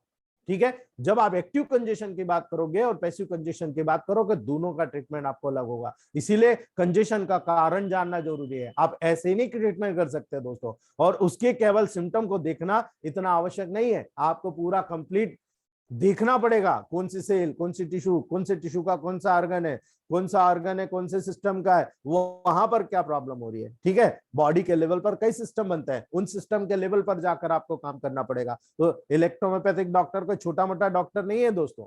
मॉडर्न साइंस जैसे हम बहुत सारे इक्विपमेंट के बिहाफ पर आप प्रोटोकॉल तय नहीं करते हैं। कई, मैं बहुत छोटी जगह पे बैठा हूँ, मेरे यहाँ सोनोग्राफी भी नहीं होती, सोनोग्राफी भेजने के लिए भी मुझे 25 किलोमीटर भेजना पड़ता है, तो बड़ा सोच समझ के मुझे भेजना पड़ता है दोस्तों, कि पेशेंट का नुकसान नहीं हो। ठीक है, इसीलिए दोस्तों जब आपको हार्ट का नॉर्मल साउंड सुनाई दे रहा है, साउंड में आपको रिप्लेस होना सुनाई दे रहा है, वॉल्स में आपको डिफेक्ट होना सुनाई दे रहा है, आपके पास तो बहुत ब्रिलियंट मेडिसिन है दोस्तों। आपका हर प्रोटोकॉल वहां पर जनरेट होता है, और वही प्रोटोकॉल आप इलेक्ट्रोहोम्योपैथ के बिहाफ पर विदाउट ऑपरेशन, विदाउट सर्जरी आप हार्ट के वाल को भी ठीक कर सकते हो, बशर्ते पेशेंट हमें 6 मंथ दे दे, ओनली 6 मंथ।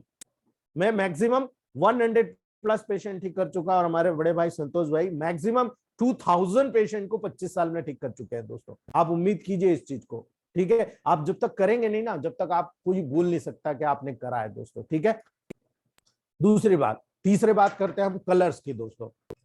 जब कलर्स होता है, बॉडी के कलर से भी डिसीज पहचानना सीखिए आप दोस्तों।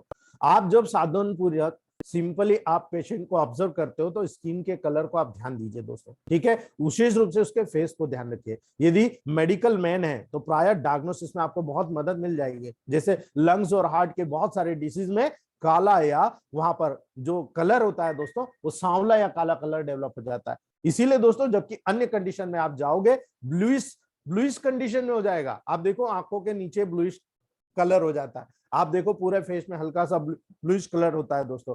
तो आप ध्यान रखिएगा, किडनी से रिलेटेड जितनी डिसीज होती है, जैसे ब्राइट डिसीज में पेशेंट का फेसेस जो होता है ना, उस पे कई कई पैची स्पॉट्स आ जाएंगे, ब्राउनिश स्पॉट हो जाएंगे, चेहरा पफीनेस हो जाएगा। आप कैसे डायरेक्ट बोल देते हो कि भाई यार इसकी किडनी में प्रॉब्लम है, देखो उसके चेहरे पे आंखों के नीचे स्वेलिंग आ रही, इसके फेस में लोअर पार्ट में स्वेलिंग आ रही, इसके हाथ में स्वेलिंग आ रही, इसके पाँव में स्वेलिंग आ रही, आप क्यों बोल देते हो? बिकॉज ऑफ दिस दोस्तों। कई बार ऐसा होता है बिलियरी इन्फेक्शन होते हैं, यानी बाइल जूस से रिलेटेड, वहां पर फेस में एकदम येलोइश कलर आ जाता है दोस्तों। आप क्यों बोलते हो दोस्तों? क्यों बोलते हो यार इसको तो जॉन्डिस हो गया, क्यों बोल रहे हो आप? ठीक है, दूसरी बात, जब कोई लेडीज होती है या कोई बच्ची होती है, अगर वहां पर उनमें हीमोग्लोबिन कम हो गया, एकदम पेलनेस हो जाता है, पीला पड़ जाता है दोस्तों। जॉन्डिस नहीं होता लेकिन चेहरा पीला पड़ जाता है दोस्तों, तब ऐसी कंडीशन में बोलते हैं ये एलिमिक कर्ल्स है दोस्तों। ठीक है, यहाँ पर वैक्सी लुक होता है, ऐसा पफीनेस होता है, दिखती है वो बहुत स्ट्रांग लेकिन कमजोर होती है, अंदर से खोखली होती है दोस्तों। इसीलिए दोस्तों, जब आप यहाँ से किसी भी प्रकार के क्लोरोसिस से वहां पर वो सफर होगी, तो डेफिनेटली उसको एक कंडीशन देखने को मिल जाएगा। एक ग्रीनिश या येलोइश ग्रीनिश कंडीशन जब डेवलप होती है, तो ज्यादातर लोग जो दोस्तों कैंसर से ग्रसित होते हैं ना, उनमें जितने भी डिस्चार्ज होंगे वो येलोइश और ग्रीनिश डिस्चार्ज होते हैं दोस्तों। यानी प्रारंभ में या बाद में बिल्कुल आप देखोगे ना, बिल्कुल स्ट्रॉबेरी जो होती है ना, स्ट्रॉ कलर के हो जाते हैं दोस्तों। ये आपको टिपिकल डायग्नोस्टिक सिम्टम सिखाता है दोस्तों। लंग्स की डिसीज हो या नर्व की डिसीज हो, आपको टेंशन लेने की जरूरत नहीं, आपको केवल डायग्नोस्टिक का पॉइंट व्यू बनाने की जरूरत है। यानी इरिबिलिटी के कारण आप देखोगे उसका पूरा पॉइंट ब्लूइश हो जाता है दोस्तों। यानी किसी चीज से रगड़ लग गई, या आपका हाथ कहीं भी मान लो दरवाजे में आ गया, या कोई पत्थर आपके पांव पे गिर गया, आप देखो ब्लूइश हो जाता है। क्यों? क्योंकि कैपिलरी बस्ट होती है, टूटती है, और जो ब्लड होता है वो एक्स्ट्रा वेसेशन हो जाता है, बाहर निकल जाता है और स्किन के नीचे कलेक्ट हो जाता है। ये टेबल प्रैक्टिस की बात है जो आपको सीखने को मिलती है। कई बार पेशेंट आता है तो उसकी ब्रीदिंग कंडीशन देखकर, चौथा यानी आप ब्रीदिंग कंडीशन देखकर अपने आप को परफेक्ट कर सकते हो। क्या करोगे दोस्तों? मैं छोटी छोटी चीजें बता रहा हूँ, बड़ी चीज नहीं बता रहा हूँ आपको, वो डिसीज जब आएगी जब बताऊंगा दोस्तों। आप जब बहुत सावधानी से किसी पेशेंट को क्लोजली ऑब्जर्व कर लेते हो ना, तो मैं गारंटी करता हूं आप वहां पर बहुत सारी चीजों को देख लेते हो। यानी आप वहां पर विशेष रूप से लंग्स हो या ब्रोंकाई की डिसीज हो, आप वहां पर उसको संदेह की दृष्टि से देखते हो कि यार इसको क्या हो सकता है लंग्स की प्रॉब्लम है। आप वहां पर जब देखोगे, आप देखोगे हो सकता है ट्यूबरकुलोसिस की प्रॉब्लम है, आप टेस्ट कराते हो। अरे आप केवल पल्स डायग्नोसिस सीखो साहब। वहां पर रेस्पिरेशन जब किसी पेशेंट को बहुत ही अनियमित रूप से रैपिडली हो जाता है दोस्तों, तो आप देखोगे शाम के समय आप देखोगे बहुत ज्यादा तेजी से बढ़ जाएगा। ठीक है, एबनॉर्मल फ्रीक्वेंसी अगर होती है आपको एनीमिया समझना है। ठीक है, अगर उसको दौरे जैसी कंडीशन आ रही है हिस्टीरिया समझना है। जब उसको आप देख रहे हो पल्सेशन बढ़ा हुआ, टेम्परेचर बढ़ा हुआ है, फीवर हो गया दोस्तों। ठीक है, कई बार कार्डियक अफेक्शन को भी कैरेक्टराइज आप यहीं से कर सकते हो। यानी जब किसी को बार बार ब्रोंकाइटिस होती है तो ये मत समझो कि केवल लंग्स से रिलेटेड है, हार्ट से रिलेटेड भी हो सकता है दोस्तों। इसीलिए याद रखिएगा वहां पल्मोनरी हाइपरटेंशन तो नहीं डेवलप हो रहा, यानी ब्रोंकाइटिस में चेस्ट में अगर आपको वेट लगे, आपको टाइटनेस लगे, आप मान के चलिएगा जब सीवियर कंडीशन होती है आपको कार्डियक अफेक्शन भी कैरेक्टराइज हो सकता है। इसलिए आप तुरंत ईसीजी करवाइए, वो आपके लिए नेसेसरी होगा दोस्तों। जब आपको लगता है ये पेशेंट को बेहोशी आ रही है, इपिलेप्सी, मिर्गी का अटैक या किसी प्रकार का माइंड उसका चल रहा है दोस्तों, तो ऐसी कंडीशन में आप जब ब्रीदिंग को देखते हो एबनॉर्मल हो जाती है दोस्तों, ब्रीदिंग एबनॉर्मली हो जाती है। और यही कारण है दोस्तों टेबल प्रैक्टिस में आपको बहुत सारे चेंजेस इसी प्रैक्टिकल अनुभवों पर देखने को मिलता है दोस्तों। कुछ ऑर्गेनिक और हार्ट की फंक्शनल डिसीजेस होती है, ठीक है, जहां पर आप अस्थमा को देख रहे हो, प्लूरा या पेरिकार्डियम में अफेक्शन को देख रहे हो, डिस्निया या डिफिकल्ट ब्रीदिंग को देख रहे हो, ये वहां पर आपको टिपिकल प्रैक्टिस में कैरेक्टराइज होते हुए नजर आता है दोस्तों। ये आपके लिए बहुत बड़े साइंस के रूप में आपको डायग्नोस कराता है। इसीलिए इलेक्ट्रोमोपैथ के लिए सबसे बड़ा उद्देश्य होता है आपको परफेक्ट करना दोस्तों। टेम्परेचर, पांचवा पॉइंट आपको सिंपल सा मालूम है, आप जब हाथ लगाओगे तो ही बता दोगे यार ये गर्म लग रहा है। ठीक है, लेकिन कई पेशेंट उससे होते हैं आप हाथ लगाओगे ठंडे दिख रहे हैं लेकिन टेम्परेचर रहते हैं ना बहुत गर्म होता है, और वो बहुत डेंजरस डिसीज होती है, ऑर्गेनिक डिसीज होती है वो। उस कंडीशन में कोई ऑर्गन में डिजनरेशन होता है दोस्तों, डिस्ट्रक्शन होता है, इसीलिए वो अंदर का अंदर टेम्परेचर बढ़ता है। पेशेंट को लग रहा है लेकिन हम बाहर से हाथ लगाते हैं तो ठंडा लगता है, लेकिन जब आप थर्मामीटर से चेक करते हो तो 101 और 2 के आसपास नजर आता है दोस्तों। इसीलिए हेल्दी बॉडी का एवरेज टेम्परेचर जब आप एक्जिला से लेते हो आप तो 98.4 डिग्री होता है, और रोजाना 1.8 डिग्री से 2.3 डिग्री फ़ारेनहाइट तक राइज या फॉल होता है, कम या ज्यादा होता रहता है दोस्तों, जो टेम्परेचर के हिसाब से होता है। यानी समय बॉडी का जो हीट लेवल आपके एटमॉस्फेयर के हीट लेवल से टैली करता है दोस्तों। जब टेम्परेचर आप 2 बजे से 6 बजे के लेवल पर लोगे सबसे कम मिलेगा दोस्तों। दोपहर में सुबह के समय जब 2 बजे से 6 बजे तक आप लोगे, रात के 2 बजे से सुबह के 6 बजे तक लोगे, आप देखो सबसे कम टेम्परेचर, क्योंकि बॉडी रेस्टिंग स्टेट में होता है, वहां पर किसी भी तरह का कोई एबिलिटी नहीं होती, कोई भी मेटाबॉलिक प्रोसेस नहीं होता, इसलिए टेम्परेचर कम होता है। जब 5 से 8 बजे तक जाओगे आप, शाम को 5 से 8 तक, आप देखो 98.7.3 या 4 के आसपास आपको नजर आएगा, या 99.5 भी आपको नजर आ सकता है दोस्तों, और 100 डिग्री तक भी जा सकता है अकॉर्डिंग टू मेटाबॉलिक प्रोसेस। वो कितना खाता है कितना पीता है उसके ऊपर डिपेंड करता है, किंतु यदि लिमिट से पास हो जाता है दोस्तों, ये दर्शाता है कि सिम्टम में कोई डिसीज वर्क कर रही है। यानी हमें फैमिली से आग्रह करना चाहिए कि यहाँ पर क्लिनिकल थर्मामीटर आप रखें, और इसकी जब भी कोई कंडीशन गड़बड़ होती है आप फीवर को नोट कीजिए, कभी कभी कब सुबह कितना है, दोपहर में कितना है, शाम को कितना है, आप फीवर को नोट डाउन कर लीजिए। थोड़ा सा भी सीरियस डिसीज का अंदेशा हो तुरंत उसका ट्रीटमेंट आप करवा लीजिए दोस्तों। मीजल में पायरेक्सिया पहले मॉडरेट होता है और लगभग 100 डिग्री तक पहुंच जाता है दोस्तों, और लगातार बढ़ता रहता है और एक हाइट पर पहुंच जाता है दोस्तों। जब टेम्परेचर सामान्य से 103 डिग्री के ऊपर चला जाता है, आप मान के चलिए दोस्तों ये डेंजरस कंडीशन है, इमीडिएट आपको स्थान देने की जरूरत कुछ नहीं, F2W का कंप्रेस करा दीजिए, आप S10 A3 F1 वर्वन WY को आप वहां पर 10th डायल्यूशन में दे दीजिए जब बहुत हाई फीवर होता है। ठीक है, आप देखेंगे हाई पायरेक्सिया को भी हम लोग तुरंत कंट्रोल कर लेते हैं दोस्तों। इसीलिए स्मॉल पॉक्स में टेम्परेचर अगर देखोगे 104 से 106 डिग्री तक चला जाता है, और जब इरप्शंस निकलते हैं इसीलिए बच्चा चिड़चिड़ा हो जाता है, उसके हेड में फीवर चला जाता है, और कभी कभी तो उस बच्चे को मेंटली रिटार्डेड तक कर देता है दोस्तों। इसीलिए याद रखिएगा टाइफस फीवर जब होता है 4th या 5th इवनिंग में रेगुलरली राइज हो जाता है, रोज बढ़ेगा वो। इसीलिए जब 104 या 105 के लेवल पर जाएगा तो आपका प्रोटोकॉल 10th डायल्यूशन में ही होना चाहिए दोस्तों। कई फीवर आपको अप एंड डाउन होंगे, और उसी के कंडीशन में आपको दोस्तों इंटरमिटेंट फीवर भी आपको देखने को मिलेगा। जो भी पैरोक्सिज्म होगा 101 102 के लेवल पर इंटरमिटेंट फीवर में कांस्टेंट रहेगा दोस्तों। ये डिपेंड करता है आपको कि यहाँ पर किस प्रकार की कंडीशन देखना है। अगर पेशेंट को 109 110 112 के लगभग चला गया ना, फिर आप भी नहीं बचा सकते दोस्तों, डेफिनेटली पेशेंट की डेथ हो जाएगी दोस्तों। टंग के स्टेट जब डायग्नोसिस करता है डॉक्टर, तो टंग का बहुत इंपॉर्टेंस होता है, ठीक है। जब आप डॉक्टर्स अपने पेशेंट की टंग को देखना भूल जाते हैं, तो वो बहुत सारी डिसीज को माइन्यूटली मिस कर देते हैं। जब आप डिसीज को लगातार एग्जामिन करना शुरू करोगे और उस पेशेंट के कंडीशन को नोट करोगे, उससे पूछोगे क्या बता रहा है, आपको नजर आ जाएगा कि ऐसी टंग होगी तो ऐसी डिसीज होगी। इसीलिए दोस्तों टंग डायग्नोसिस बहुत महत्वपूर्ण होती है। और अगर आप वहां पर किसी भी कंडीशन में टंग के माध्यम से जो टेस्ट प्रदान करती है, उसी के माध्यम से अगर आप डायग्नोस करते हो, इलेक्ट्रोमेपैथ रेमेडी तो खुली किताब है, आपको तुरंत बता देगी इसको मेडिसिन क्या देना है, ठीक है। आप लिविड या पर्पल टंग को देखते हो दोस्तों, तो आपको डायरेक्टली बता देता है यहाँ पर ब्लड की इम्परफेक्टली कंडीशन ऑक्सीजनेटेड वहां पर मौजूद है, अर्थात वहां पर ब्लड में ऑक्सीजन लेवल कम हो गया, यानी हीमोग्लोबिन हो सकता है या कोई पॉइजन हो सकता है दोस्तों, ठीक है। यदि टंग येलो कोटेड होती है, आप याद मान लीजिए कि लीवर का कोई डिसऑर्डर मौजूद है दोस्तों। यदि वहां पर फ्लोराइड होती है, यानी वहां पर कैन्युलाज बनी होती है, नाली बनी होती है दोस्तों, तब आपको वहां पर देखने को मिलता है कि म्यूकस मेम्ब्रेन में किसी प्रकार की इरिटेशन को बता रहा है, अर्थात इंटेस्टाइन या बॉडी की कोई भी म्यूकस मेम्ब्रेन है, वहां पर इरिटेशन है, C2 दे दो ना भाई, म्यूकस मेम्ब्रेन पे सबसे बेस्ट काम करती है। इसे दो तो सभी एक्यूट इलनेस में साधारणतः आप इस मेडिसिन का यूज करते हो। इंटेरिक या टाइफस फीवर की बात करो, टंग डीपली फिशर्ड हो जाती है दोस्तों, बहुत डीपली फिशर्ड हो जाती है। और स्कारलेटिना जैसी कंडीशन या मैप्ड टंग जैसी कंडीशन, जहां मल्टीविटामिन डेफिशिएंसी होती है, वहां पर आपको दोस्तों स्ट्रॉबेरी जैसी कंडीशन देखने को मिलती है। गैस्ट्रिक या बिलियस फीवर में आप देखोगे डिस्पेप्सिया के जब सीवियर अटैक आते हैं, उस दौरान टंग इतनी ज्यादा इरिटेट हो जाती है गैसेस के कारण कि आपकी टंग बिल्कुल रेड कलर की हो जाती है। तो दोस्तों ये सिंपल सा टेबल प्रैक्टिस का मेजरमेंट है, जिसके अकॉर्डिंग आप इलेक्ट्रोहोम्योपैथिक रेमेडीज को सिलेक्ट कर सकते हो दोस्तों।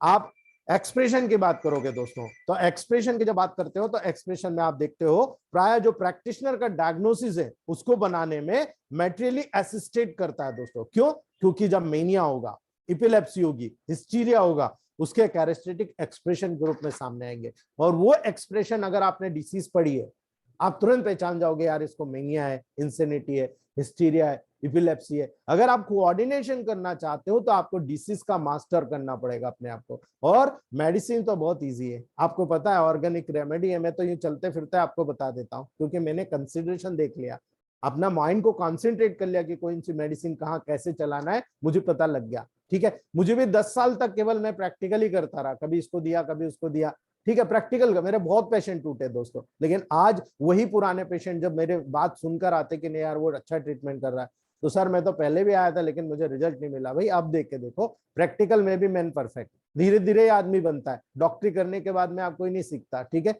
इसीलिए याद रखिएगा दोस्तों, जब आपको एक्सक्रीशन, 8वां पॉइंट, जब एक्सक्रीशन होता है, कोई चीज बाहर निकल रही है, ठीक है, आप देखो यूरिन ऑर्गन में किसी डिसीज की संभावना है, तो आप न केवल यूरिन का एग्जामिनेशन कराते हो, अन्य केसेस में यूरिन की कंडीशन या अन्य मेलेडीज के संबंध में आप वहां पर इंफॉर्मेशन भी प्राप्त करते हो दोस्तों।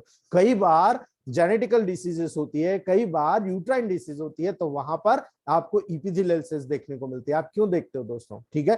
कई बार आपको नर्वस एलिमेंट जब होता है, न्यूरोलॉजिकल डिसीज होती है, यूरिन पेल हो जाती है, पेल कलर की हो जाती है। गाउट या रूमेटिक फीवर में देखते हो एबनॉर्मली एसिडिक हो जाती है, स्पेसिफिक ग्रेविटी और पीएच यूरिन का बढ़ा हुआ मिलता है दोस्तों। वहां पर जॉन्डिस में जब जाके देखोगे, ये बिल्कुल सेफ्रॉन की कलर की हो जाती है। आप फीवर में देखोगे रेड या हाई कलर की हो जाती है। किडनी या ब्लैडर की जब अफेक्शन की बात करते हो, आप देखो एकदम ब्लडी या स्लिमी चिपचिपी हो जाती है दोस्तों। ब्राइट डिसीज में देखोगे ना, बिल्कुल वहां पर आपको जो स्पेसिफिक ग्रेविटी है अबोव 120 मिलेगी दोस्तों, 1.025 या 30 के आसपास आपको देखने को मिलेगी। तो ये कंडीशन होती है, आप जब वहां पर टेबल प्रैक्टिस करते हो तो आपके लिए बहुत इंपॉर्टेंट रूल होता है। कई बार आप ऑर्डर के लेवल पर जाते हो, कई बार आप देखोगे बिल्कुल टी के समान हो, चाय के समान हो जाती है, कई बार आप देखोगे ब्राउन हो जाती है, कई बार आप देखोगे दूधिया हो जाती है दोस्तों, फॉस्फोरस जब जा रहा होता है। तो ये आपको देखने की जरूरत है कि यहाँ पर क्या कंडीशन होती है, और जिसके कारण वहां पर टेस्ट और स्मेल जो कंडीशन होती है वो वहां पर आपको देखने को मिलती है, ठीक है। स्टूल का कलर, फेसिस, जब आप फीसेस की बात करते हो तो स्टूल में अनअल्टर्ड फूड पॉइंट्स होते हैं दोस्तों, यहां पर आपको देखने को मिलता है अनअल्टर्ड फूड पॉइंट्स को डिस्चार्ज होता है, यानी डाइजेस्टिव फंक्शन अगर गड़बड़ हो रहे हैं वहां पर आपको देखने को मिलता है। वाटरी इवेक्यूएशन हो रहा, पानी जैसा हो रहा, या इंटेस्टाइनल इरिटेशन क्या हो रहा है, वहां पर आपको देखने को मिलता है। ठीक है, तो ये कंडीशन आपको देखने को मिलती है। इसीलिए दोस्तों जब कभी आप इस प्रकार के प्रोटोकॉल को फॉलो करते हो तब आपको देखने की जरूरत है कि यहाँ पर इंटेस्टाइनल इरिटेशन का जो सिम्टम आ रहा है, यानी स्मॉल इंटेस्टाइन से जुड़ा हुआ। कभी भी लार्ज इंटेस्टाइन में इतना पानी नहीं होता, स्मॉल इंटेस्टाइन से जो न्यूट्रिशन के लिए पानी आता है वो ही जाता है, थोड़ा बहुत बचता है वो लार्ज इंटेस्टाइन से वहां पर एब्जॉर्ब होता है। इसीलिए दोस्तों इंटेस्टाइनल इरिटेशन का जो सिम्टम होता है वो स्टूल में बाइल की उपस्थिति होना लीवर में कंजेशन का इंडिकेट करता है। और जब ये टेबल प्रैक्टिस में सिम्टम्स देखने को मिलते हैं तब आपका यहाँ पर क्लियर आइडेंटिफिकेशन हो जाता है कि हाँ साहब ये प्रोटोकॉल यहाँ जनरेट करना है दोस्तों। इसी प्रकार से कफ होता है, जब आप डिफरेंट डिसीज का कैरेक्टर देखते हो तो किसी भी प्रकार का डायरेक्ट या रिफ्लेक्स इरिटेशन आप जब देखने को मिलेगा, लैरिंग्स पे मिलेगा, ट्रेकिया पे मिलेगा, ब्रोंकियल ट्यूब्स में मिलेगा, या लंग्स के लेवल पर भी मिलेगा, जो कफ को बढ़ा देता है। तो आपको ये याद रखना है upper respiratory tract, lower respiratory tract, दो पार्ट में डिवाइड कर लेना, तब आपको यहाँ पर दोस्तों आपको देखने को मिलेगा। कई बार वर्म की उपस्थिति होती है तब भी आपको कफ होता है, कई बार टिथिंग होती है उसके कारण भी कफ होता है, कई बार हार्ट की अनहेल्दी कंडीशन होती है वहां पर भी आपको पेन होता है। लीवर, ईआर, फीमेल जनरेटर जितने भी जेनेटिक ऑर्गन्स होते हैं उनकी डिसीज होती है, वहां पर भी आपको डेवलप होता है। हिस्टीरिया में जाएंगे वहां पर ब्राकिंग कफ आपको देखने को मिलता है, रुक रुक के कफ होने वाला। प्यूरिसी में जाएंगे, प्लूरिसी में भी कफिंग होता है। पेनफुल कफ पाया जाता है, बहुत ज्यादा पसलियों में पेन होता है और उसके बाद कफ होता है दोस्तों। स्पाज्मोडिक कफ होता है, सफोकेटिव कफ होता है, अर्ली थाइसिस में आपको देखो हॉकिंग कफ होता है। इस प्रकार से पेशेंट हमेशा हॉकिंग करता रहता है और फिर कफ निकालता है दोस्तों। ट्रेकिया पर प्रेशर पड़ना, छोटू, लैरिंक्स की नर्व पर प्रेशर होना, ये रख दे किताबें उधर, किताबें। जब वहां पर डिफरेंट टाइप के प्रेशर जनरेट होते हैं तब आपको यहाँ पर ये देखने को मिलता है दोस्तों। इसी प्रकार कई बार देखो पेशेंट को स्प्लिटिंग ऑफ ब्लड होता है, यानी लैरिंग्स, ट्रेकिया, ब्रोंकाइट, लंग्स, स्टमक या हार्ट की कोई डिसीज उसमें पाई जाएगी तो डेफिनेटली कैंसर में देख लो, थाइसिस में देख लो, लंग्स की कंजेशन में देख लो, स्टमक का अल्सरेशन में देख लो, माइट्रल डिसीजेस में देख लो, या लेफ्ट वेंट्रिकल की हाइपरट्रॉफी में देख लो, आपको कॉमन रूप से ये कंडीशन देखने को मिलती है दोस्तों। कॉमन कंडीशन है, तो आपको डायग्नोस्टिक टूल यहीं से बनता है दोस्तों। आप ड्रॉपसी में जाते हो, हार्ट डिसीज में भी होती है, एक्यूट ब्रोंकाइटिस में भी होती है, जितने भी एक्सटेंसिव डीपली सीटेड डिसीज होती है जैसे एम्फाइसीमा हो गया, जहां पर आप एल्वियोलाई में ऑक्सीजन ले रहे हो, कार्बन डाइऑक्साइड बाहर निकल रहे हो, वहां पर प्रॉब्लम आ रही, तो वहां पर भी आपको दोस्तों देखने को मिलता है। लीवर और किडनी की डिसीज हो, प्रेग्नेंट, अगर प्रेग्नेंट लेडीज है उसके यूट्रस में प्रेशर आ रहा है बहुत ज्यादा, ओवरियन में प्रेशर आ रहा, ट्यूमर हो रहा, तो भी आपको स्वेलिंग देखने को मिलता है दोस्तों। ये टेबल प्रैक्टिस की बात है। एन्यूरिज्म हो रहा, वेरिकोज वेन हो रहा, लॉन्ग आप लंबे समय तक खड़े रहते हो, ठीक है, कैंसर का इरिटेशन हो रहा, ब्लड का इंप्रूवमेंट हो रहा है, तो ब्लड के वहां पर इंप्रूवमेंट के कारण वहां पर आपको ये देखने को मिलता है दोस्तों। कई बार आपको ब्लड इंप्योर होगा तो भी आपको स्वेलिंग देखने को मिलता है। और लास्ट पॉइंट है आज का, इरप्शंस दोस्तों। जब बॉडी के इरप्शंस आ रहे हैं तो आपको नोट करना चाहिए कि भाई ये एक्यूट है या क्रॉनिक स्पेसिफिक डिसीज है। जैसे मीजल्स में इरप्शन आएगा, 4th डे में अपीयर होता है दोस्तों। पहले ये फोरहेड पर होता है, फिर फेस के अन्य पार्ट पर होता है। पहले छोटे छोटे रेड पॉइंट्स के रूप में होता है, उसके बाद में पेपुल्स के रूप में जनरेट हो जाता है। ये वहां पर क्रिसेंट्रिक शेप के पैचेस में बदल जाता है दोस्तों। यानी जब स्कारलेटिना में इरप्शंस होता है, सेकेंड डे में नेक पर आना शुरू होता है दोस्तों। तो जब आपको पता रहेगा ना, तब आपके पास क्वालिटी रहेगा, आप इलेक्ट्रोमाइग्रेटिक मेडिसिन से तुरंत सबसाइड कर दोगे। पहले माइन्यूट पार्ट्स के रूप में होता है, जो कि छोटे छोटे पैचेस के रूप में कन्वर्ट होता है, और फिर धीरे धीरे वहां पर जब स्क्रैच होता है, खुजली होता है, पूरी बॉडी में सरफेस में कवर कर लेता है। टाइफाइड फीवर में देखो, जब आप टाइफाइड फीवर के पेशेंट को देखते हो ना, आप उसको कहो एब्डोमेन दिखाओ मुझे, ठीक है, एब्डोमेन पे देखोगे आप रोज कलर के स्पॉट आपको देखने को मिलते हैं दोस्तों। छोटे छोटे इरप्शंस आपको देखने को मिलते हैं, जो चेस्ट में, आपके बैक साइड में आपको देखने को मिलेंगे, और जो प्रेशर करोगे तो डिसअपियर हो जाते हैं, ठीक है। टाइफस में व्रिस्ट के बैक पर, आप व्रिस्ट जॉइंट के बैक पर जाओगे, एक्सिला पर जाओगे, इपीगैस्ट्रियम पर जाओगे, आपको डेफिनेटली कुछ ना कुछ इरप्शंस देखने को मिलेगा। तो ये डायग्नोस्टिक टूल है जो आपको सीखने की जरूरत है। कई डस्की, रेड मॉटलिंग या मॉलबेरी कलर के स्पॉट आपको पूरी बॉडी पे देखने को मिलता है। और जब स्मॉल पॉक्स की इरप्शंस होती है, पूरे फेस पर दिखाई देते हैं दोस्तों। स्मॉल ब्राइट रेड कलर के स्पॉट होते हैं। तो दोस्तों जब आप हार्ड, शॉर्ट, डिस्क पिंपल्स आपको बनाते हैं, आप सक्शन में देखोगे वहां पर वेसिकल, पस्ट्यूल, स्कैबिस में आप देखोगे वहां पर स्कैब्स के रूप में परिवर्तित हो जाते हैं दोस्तों। तो आपको अगर किसी डिसीज का नॉलेज है कि हाँ साहब ये डिसीज के लेवल पर ये परफेक्ट है, तो दोस्तों आपको वहां पर सोचने समझने की जरूरत नहीं है, आपका पहला प्रोटोकॉल वहां पर सिलेक्ट हो जाना चाहिए। और यही कारण है दोस्तों, ये प्रोटोकॉल डायग्नोस्टिक टूल बनाता है और यही डायग्नोस्टिक टूल हमको परफेक्ट बनाता है। तो दोस्तों आज के लिए यही रखते हैं हम, अगर किसी को क्वेश्चन है तो आप पूछ सकते हो।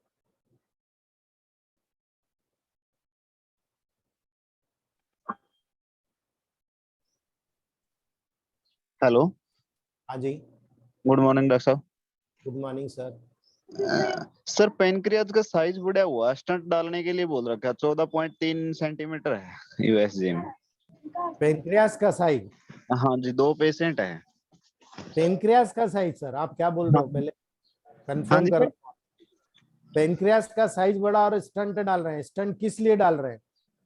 स्टंट जैसे पेनक्रियाज के मतलब इफेक्टेड हो गई है, कुछ एरिया पार्ट है ना सर, हाँ उसमें वो कह रहे हैं भाई डैमेज हो रहा है उसमें, मतलब खाने में जैसे अपनी छंटनी करते हैं, पेनक्रियाज का काम खाना को छंटनी करने का। हम्म। हाँ जी, वो कह रहे भाई ये इसमें तो स्टंट डालने की नौबत आ गई। आप एक काम करो, हाँ जी उसको सर।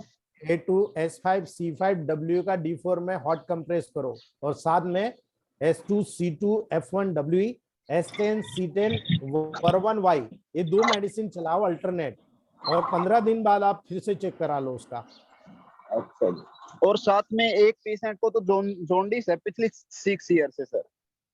6 ईयर से, ठीक हाँ है। जी। आप उसको S5F1C10W को A3W को D5 में दो, और A2S5C5F2W को D4 में हॉट कंप्रेस करो लीवर पर। केवल ये 2 प्रोटोकॉल दो और मुझे बताओ आप। Okay sir, thank you. ठीक है सर गुड मॉर्निंग। नमस्कार sir. Good morning Prabhakar sir. Sir ये A3 का D2 लेना है, एजिटिज लेना है, या 1 लीटर पानी में 2 ml डालना है D2 का? सर D2 को आप कैसे करोगे? मैंने कहा 1 D2 लीटर। दो ml डालोगे तो नेगेटिव कर रहे हो। जब मैं आपको पॉजिटिव बोल रहा हूँ तो पॉजिटिव मीन समझो 10-10 ड्रॉप 4 बार, क्लियर तो मैंने बताया आपको। एजिटिज लेना है सर, है ना D2? हाँ बिल्कुल, उसको कोई चेंज नहीं करना है आपको। जी जी, ओके सर, थैंक यू। नमस्कार सर जी। जी अशोक सर बोलिए। सर जैसे एक पिल्स आपने बोला लेने को, और आपने बोला था कि अगर डायरेक्ट लेते हैं तो एक काम भी करता है, अगर पानी में डिल्यूट करके लेते हैं तो ज्यादा काम करता है। सर जी। ऐसे ही अगर हम 1000 वाली कोई किसी को डोज देते हैं तो हाँ। उसको वो पिल्स डिल्यूट कर मतलब कि पानी में घोल के देंगे ज्यादा असर करेगी, या डायरेक्ट देना चाहिए, ये बता दीजिए। सर पानी में घोल, देखो मैं आपको क्लियर मैंने बता भी दिया है 10 बार, फिर से बता देता हूँ। जब सलाइवा में ग्लूकोज होता ही नहीं है सलाइवा जूस में, ठीक है, हाँ तो जब हाँ हाँ। ग्लूकोज में देते हो तो तुरंत अडॉप्ट करेगा, शॉर्ट टाइम में अडॉप्ट करेगा, थोड़े अच्छा। समय के लिए काम करेगा। जब आप पानी में घोल के दोगे तो लंबे समय काम करेगा। अब आपको डिसाइड करना है आपको कैसे करना है।